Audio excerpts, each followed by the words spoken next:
What's up, everybody? It is Broken Havoc right here on the Broken Havoc podcast, here to review AEW Friday Night Dynamite from May 28th, 2021.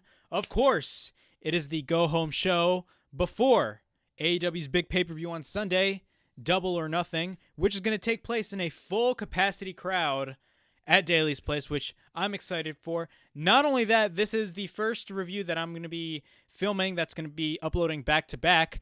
This Dynamite review is going to be uploaded first, and then right after that, right after I'm done filming this video, actually, I'm going to be filming my SmackDown review. Not only that, they're going to be uploaded separately back-to-back, so be on the lookout for that. But we're here to discuss Dynamite. This aired right after SmackDown Live on TNT, so I had to shift from Fox to TNT literally just to catch the first glimpses of this show.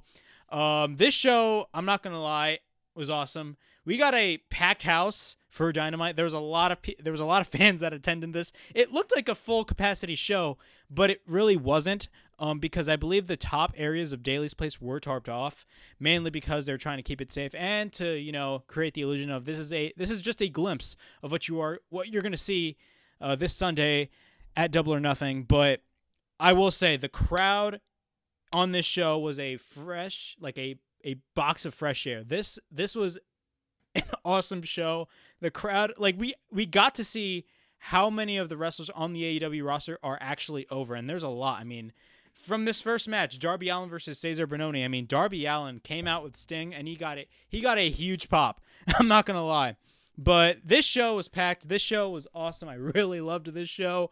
It really gets me so excited about this Sunday at Double or Nothing. I do believe that Double or Nothing will be one of the best pay-per-views of the entire year for AEW. Not only AEW, but for pro wrestling as a whole. I honestly believe that because of, we got a full capacity crowd back with WrestleMania, which I attended night one.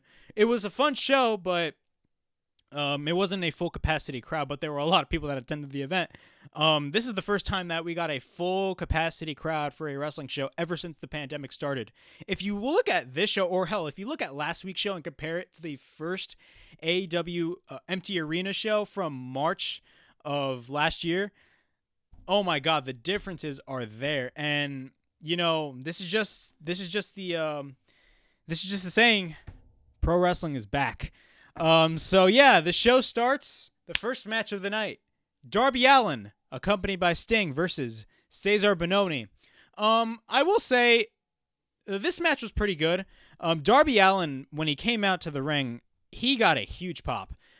Darby Allin was just, over in this crowd. And he's the first of a lot of wrestlers in this show that were extremely over, and it goes to show you the work that AEW was putting in throughout the pandemic, that they were really building up these stars, and it shows. I mean, Darby Allin, ever since they paired him up with Sting and he won the TNT title at Full Gear against Cody, I mean, he's been on a roll lately. Now, granted, he did lose the title, I believe, 2 weeks ago, or 2 or 3 weeks ago, I think it was 2 weeks ago, against Miro on Dynamite, but he still has that momentum going, and this match really was awesome. So the match starts, both lock up, we get a couple chops by Darby in the corner. Darby works on the arm of Bononi. Darby tries to apply the arm bar in this match.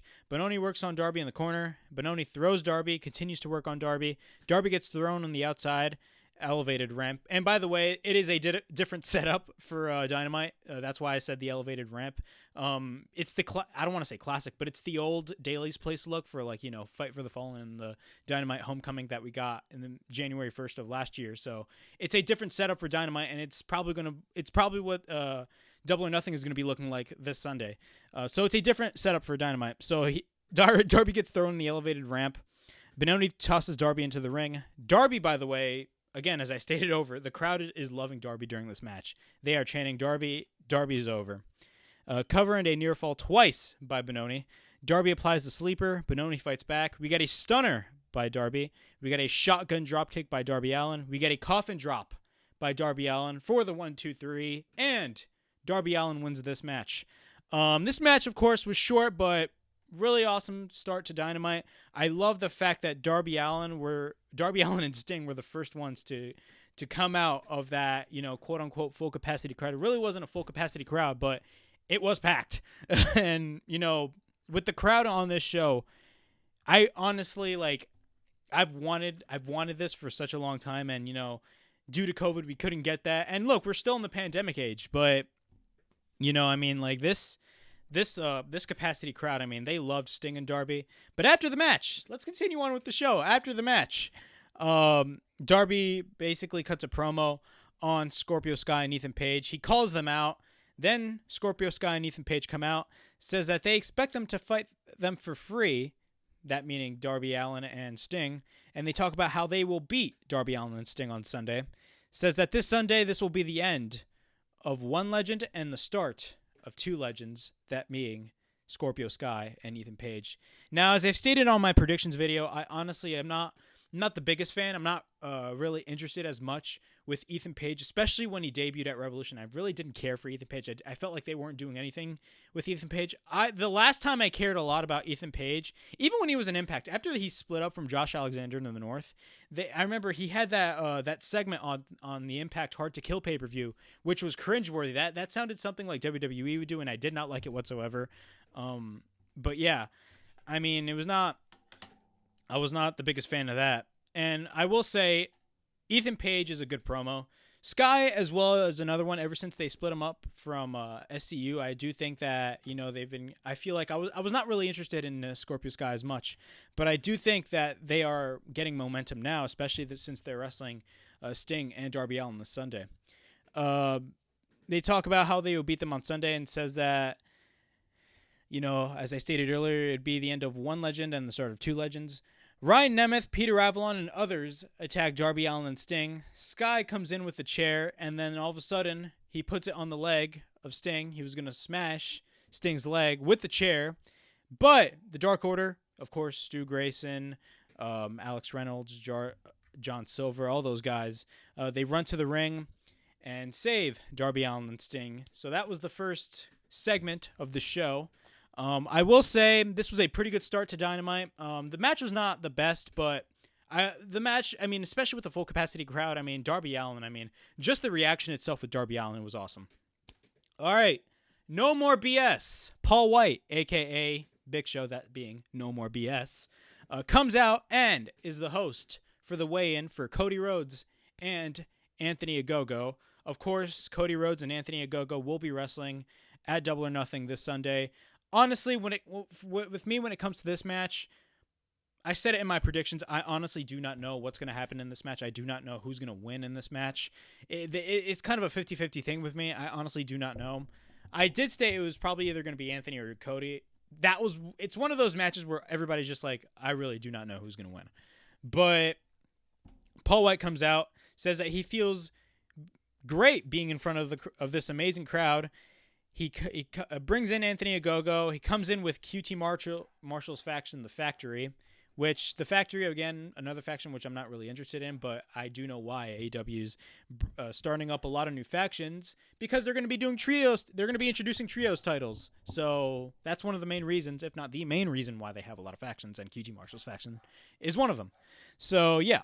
QT is basically running his mouth. Cody Rhodes comes out later on with the Nightmare Factory.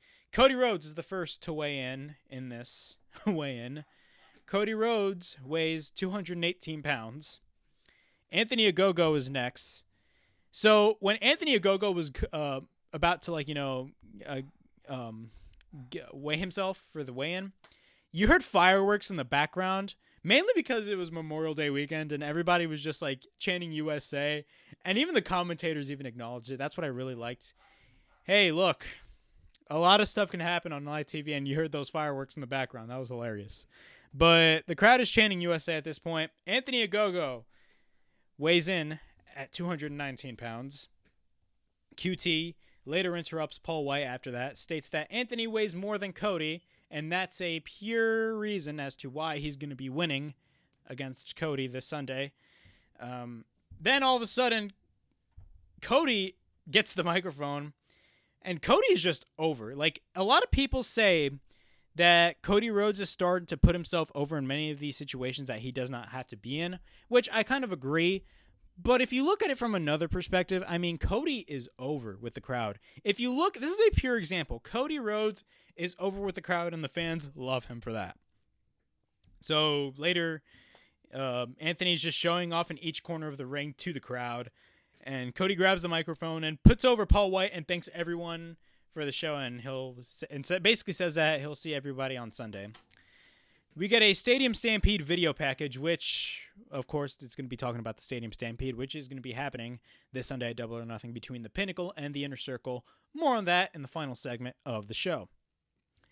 Powerhouse Hobbs and Christian Cage are fighting backstage. Of course, they are going to be part. I believe Powerhouse Hobbs is one of the people that are going to be in the Casino Battle Royal. I know Christian Cage is going to be part of the Casino Battle Royal, but they're fighting backstage. Of course, Christian Cage has been feuding with Team Taz for like the past few months, ever since he debuted at AEW Revolution.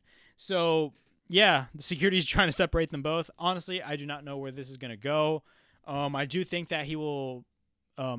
I honestly believe his feud with Team Taz is going to be ending at the Casino Battle Royal at Double or Nothing tomorrow night, because I do believe he's going to be winning the Casino Battle Royal and eventually face Kenny Omega for the AEW World Championship. But, and this is a big, giant if he wins the AEW World title, I'm going to be pretty angry, because it makes no sense for AEW to put the title on Christian.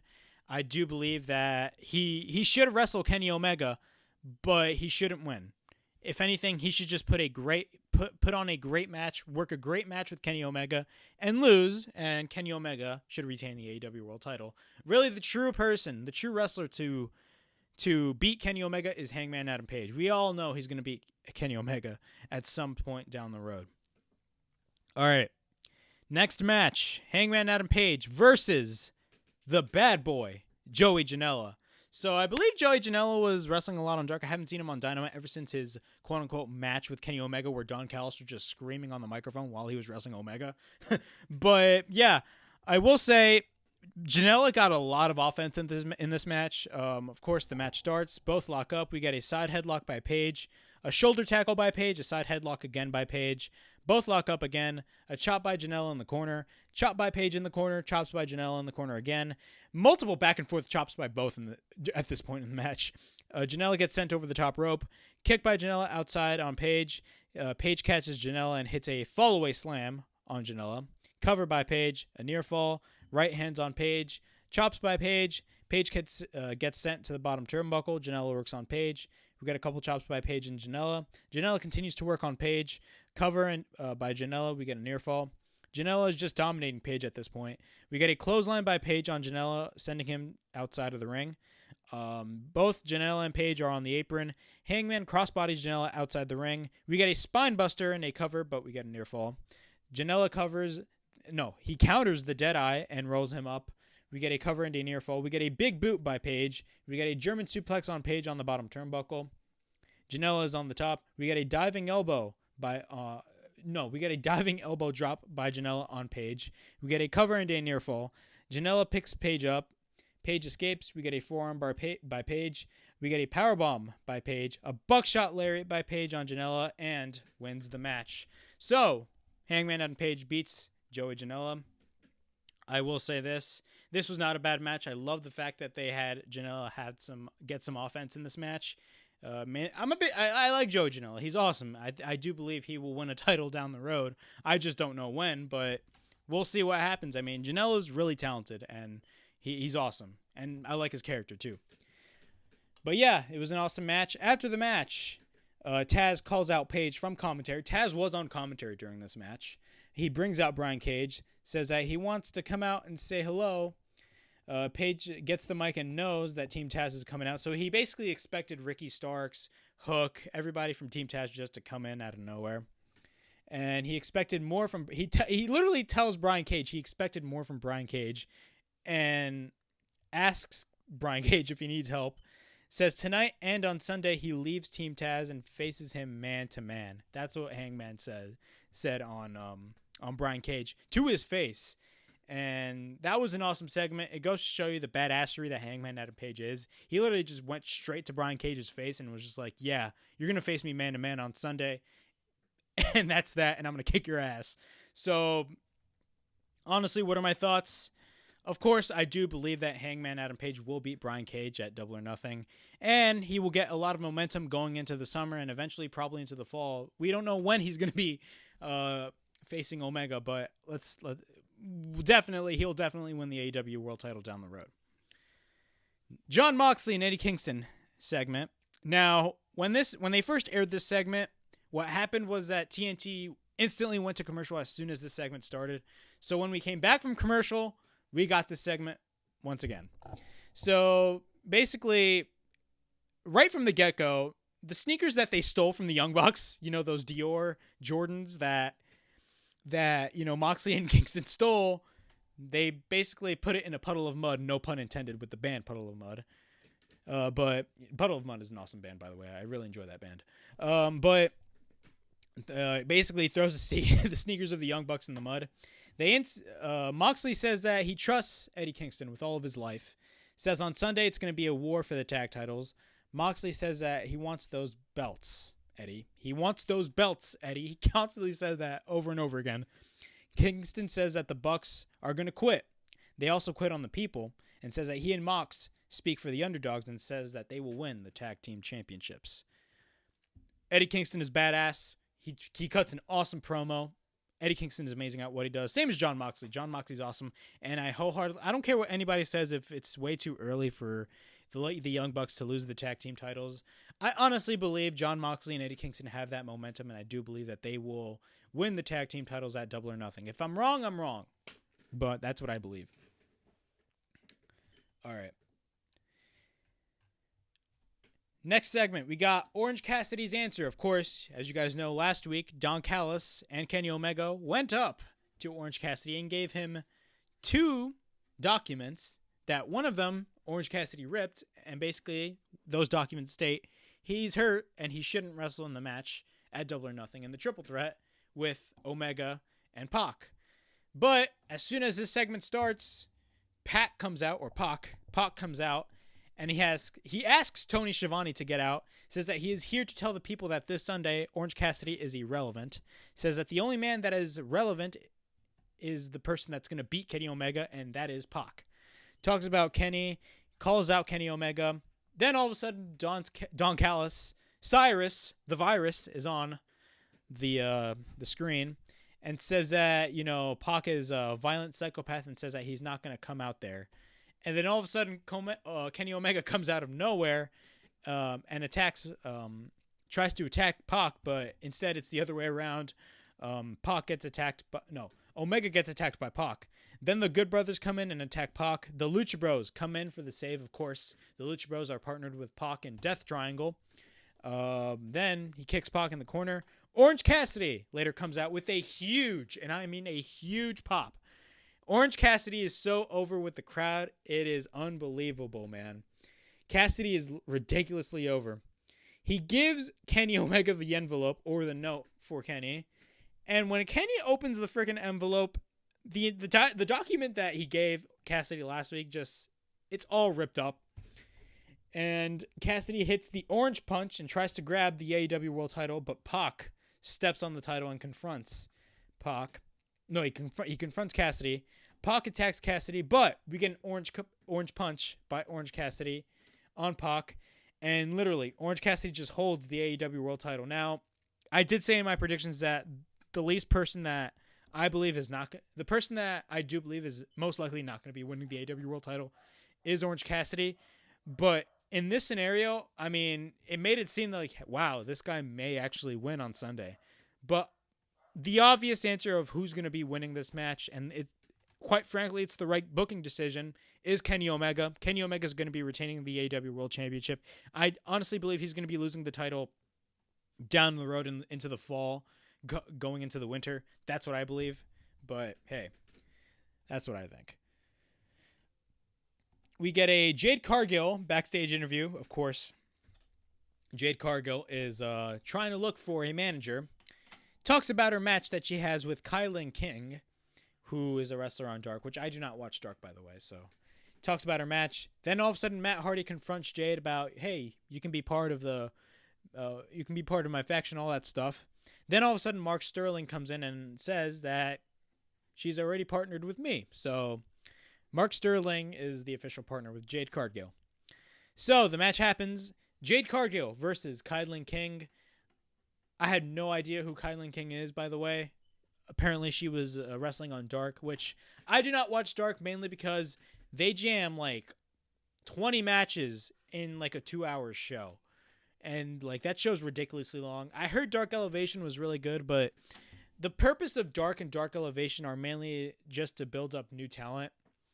With the new Rampage show, it's just going to be a 3rd hour, quote unquote, for Dynamite, just on a different night. It's going to be a 1-hour show, and I do believe it's most likely going to be the same levels of importance as Dynamite.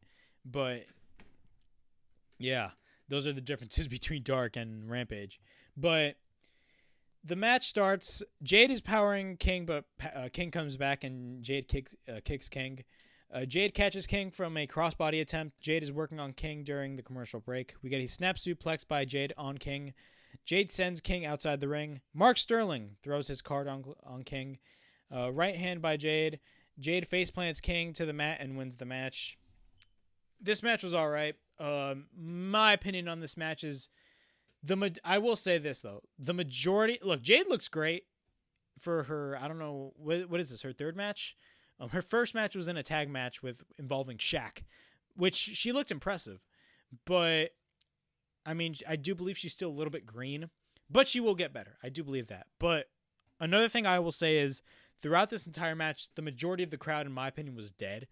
The majority of the crowd was dead during this match. So I don't know about that. Like I didn't hear any reaction at all. But, hey, it is what it is. We get a backstage segment with Jake Roberts and Lance Archer. Archer basically states that he wants Miro and says that he will win and be the new TNT champion. So that's hype, quote unquote hype or build up, I should say, for Sunday's match, TNT title match between Miro and Lance Archer. Of course, I stated in my predictions that it's way too early. And I mean way too early. People are saying, oh, it's way too early for the Young Bucks to drop the belts. I don't think so. They won the belts in November. It's May. We're going into June. I feel like that's enough time. Miro just won the belt like 2 weeks ago. If anything, that is way early for someone to lose a title. Miro's going to be retaining on Sunday, bar none. But yeah. Next match we got Dante Martin, of course, in a tag team with his brother Darius Martin from Top Flight versus Miro for the TNT Championship. I will say this. When Miro came out, and he's another one, Miro got a huge pop. And Miro, when he was in WWE as Rusev Day was the most over thing in any WWE show. Like Rusev, you would hear Rusev Day chants over and over again, and WWE killed it. They did not. They put him in a freaking feud with Bobby Lashley and put him in this storyline where his real life wife, Lana, cheated on Rusev and just went straight to Bobby Lashley, which is one of the worst storylines WWE has ever done. But somehow, Rusev was still over. I'm glad. Now, granted, Miro is the heel, but man, the huge pop that Miro got was amazing. So, the match starts. Miro is working on Dante in the corner. We get a belly-to-belly suplex by Miro. We get a kick to the back on Dante, the back of Dante. Miro misses a drop. Dante's utilizing his speed to try to combat against Miro. We get a springboard moonsault by Dante on Miro. That looked really impressive. We get a cover and a 1 count. A springboard shotgun dropkick by Dante Martin. We get a cover and a 1 count. Miro grabs Dante and right elbows him. We get a brainbuster and a dropkick by Miro. Miro applies the submission and Dante taps out and wins the match. So, pretty short match, but Miro, of course, retains the TNT Championship, and I do believe wholeheartedly that Miro will retain the TNT Championship at Double or Nothing this Sunday. Or tomorrow night, I should say. Because I'm filming this on a Saturday. So, Jake Roberts comes out, and he says he got Archer prepared and says that they don't play fairy tales. Miro grabs the mic, and literally you couldn't hear him as soon as he grabbed the mic. So, Robert tells Archer... So, as soon as Miro grabs the mic, he starts speaking, but Roberts, and this was such a badass Jake Roberts thing, he just tells Archer, "Gope," and then as soon as Lance Archer was running, he was like, "Kick his ass." You gotta love Jake the Snake Roberts. Jake the Snake Roberts is one of the best promos in the wrestling business.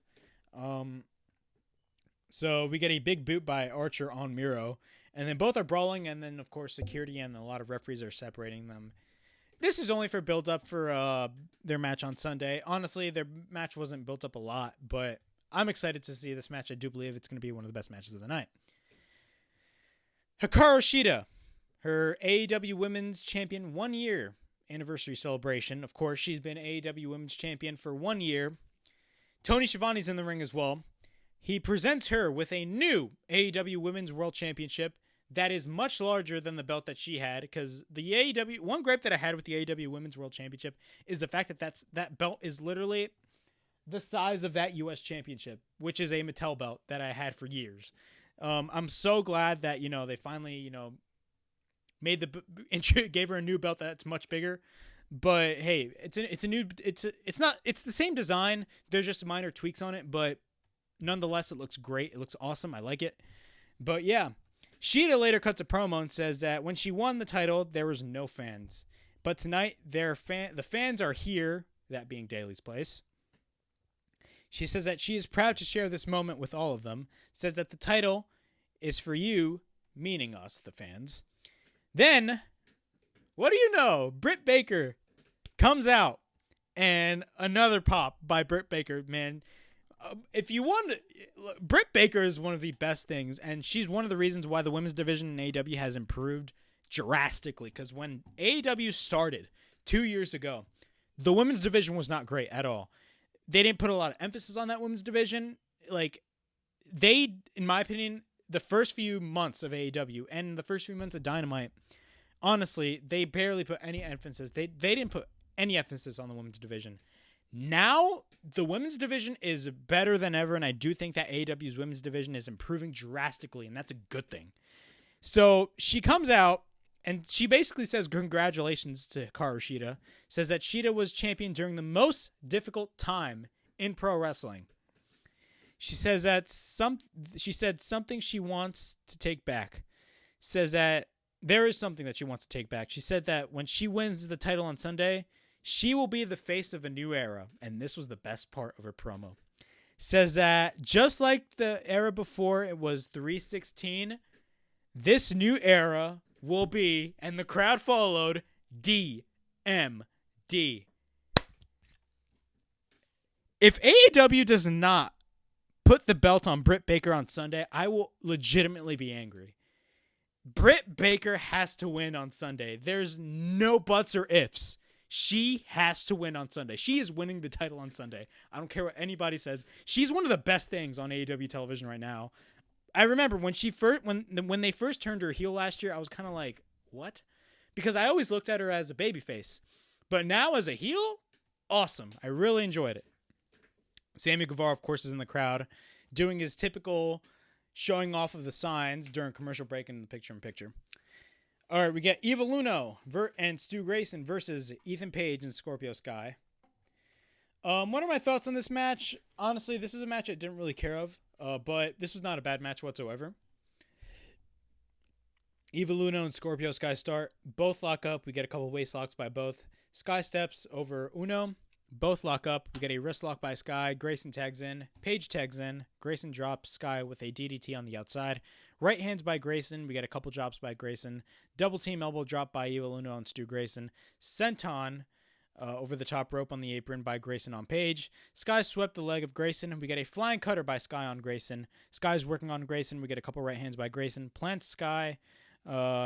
Page tags in. Uno tags in. Takes out both Sky and Page. Belly to belly by Grayson on Page and Sky. We get a double team. We get a double team attempt by the Dark Order. We get a 450 combo by Grayson and Uno. We get a cover and a near fall. Sky targets the eyes of Uno. Sky with a heel hook on Grayson.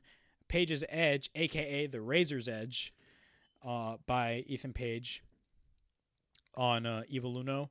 And we get a cover, and Scorpio Sky and Ethan Page win the match. Then after that, they cut a promo, and they said, what happened tonight will happen to Sting and Darby on Sunday. Darby Allin comes out with a bunch of people with Sting masks, and they immediately go after Ethan Page and Scorpio Sky. And then Darby comes in and brawls with Page, and then Sting, of all people, of course, pulling his classic WCW maneuver, literally takes off the mask and it's actually Sting, and it basically scares Ethan Page and Sky away. So, yeah, what are my thoughts on this match? I didn't really care a lot for this match, but it was not that bad. But I will be excited because, of course, this is Sting's first official match in front of a live audience on pay-per-view, so that's going to be awesome. Can't wait to see it. All right, now we got the Inner Circle celebration. The special guest, MC, Eric Bischoff, of course. That guy, the former president that almost ran the WWF out of business, Eric Bischoff. He comes in with the leather jacket, so that's classic Eric Bischoff right there. Says he loves the people. Says 25 years ago last night, he would introduce the world to the world's best faction, a.k.a. the NWO, on this very network, which he means TNT, because, of course, NWO was a major part of WCW back in 96, 97, 98. They did the whole split down the middle of the NWO, and it was on TNT. He introduces to the Inner Circle. They come out, of course, to Chris Jericho's theme song, Judas by Fozzy. And, dude, the crowd loved every second of it, and they were just singing Judas like they normally do, but I swear it's going to be amazing this Sunday. I mean, this is just a glimpse. I think it's going to be much louder on Sunday, but that was awesome. So, literally, it says it feels good to be surrounded by fans again. Jericho says that he will make amendments with Bischoff and thanks him for his career. He puts a video package. Eric Bischoff puts a video package about the Inner Circle. Then after the video package, which is an awesome video package, by the way. I really enjoyed the video package. Santana later cuts a promo. And by the way, Santana, in recent weeks, with his promo cutting, this guy is awesome. Santana is a really good promo. Says that he talks about October 2nd, 2019, which was the very first Dynamite episode. Says 18 months later, they are still standing and stronger than ever. Says that they carried the company all through the pandemic. Says that if this is the last time together and their last dance, says that he wouldn't have it any other way with his brothers and all of them, beating the fans. Then all of a sudden, Jake Hager cuts a promo, says that, show him the hard times. Then later, Sammy cuts a promo. Sammy Guevara is extremely over. Another one. My God, a lot of wrestlers throughout this show got a huge pop. And yeah.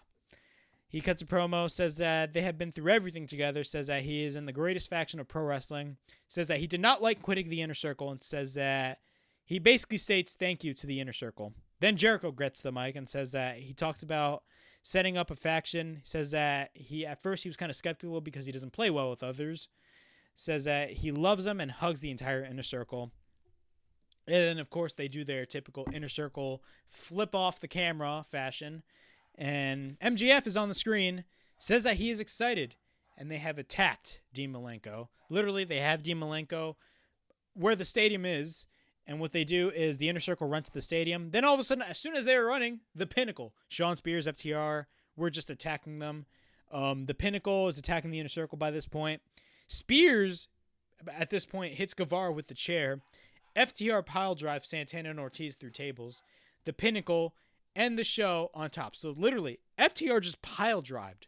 They pile drived. Pile drive Santana and Ortiz through tables, bro. That was a brutal spot. But yeah, the Pinnacle end the show on top.